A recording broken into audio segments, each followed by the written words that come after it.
Aquarius. Here we go, mga ka-Aquarius ko. This is for my ka-Aquarius. Aquarius Sun, Moon, Rising. Ito po ay para sa inyo ngayong October 2025. Take what's going to resonate and leave the rest. Can resonate anytime. Ace of Spades. Take care of your health. Focus. Remind yourself about your mental health. You have to check when it's toxic.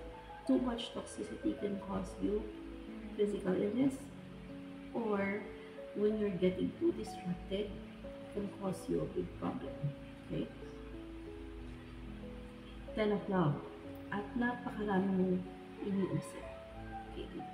For sure, 10 of love can also be in October, so this can give you a lot of conversations or news, balita. Or you're gonna be the talk of town, mag-viral ka, mag-chismisan ka. What's gonna happen then? Well, it's because of your achievements, because of the clarity that you have, because of the energy that you have, and because you are meant to succeed and you're backing up by influential people, lalabas ang mga support mo, ang mga matatagang taong nasa likod mo. Yung respeto na nare-gain mo, nare-respeto ka ng iba. That's gonna be very clear. So, if you're putting limitations and boundaries, very good. Continue whatever that is. Because the restrictions and limitations, especially with authorities, within your community or neighborhood or within the family, last one,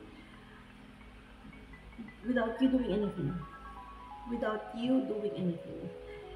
judgment will come into your side. Judgment will come within your life, and the universe will be on your side.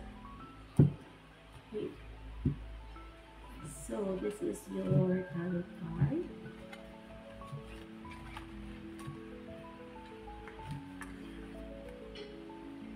Nine of Wands.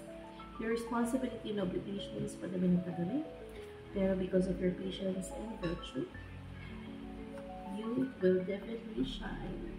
You will shine. Pantay. Napakagandang kanta. That is so beautiful. Your message with the Oracle card.